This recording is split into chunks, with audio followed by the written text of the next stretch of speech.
by the first year, connections in the prefrontal cortex begin rapidly increasing. This area of the brain is where organization skills and goal-directed behavior take shape.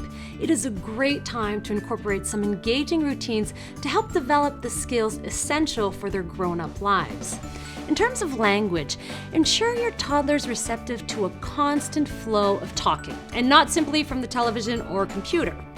Also, take the time to ensure they understand the meaning of words, so pointing to the object you're referring to is a great way to help them make the connection. As for coordination, interact with your child in a way that helps them understand how objects relate to one another. Feeding time is a really great opportunity to show them how certain utensils perform certain functions. Watching your toddler come into their own is an exciting milestone. With increased communication and coordination skills, a whole new chapter of bonding begins.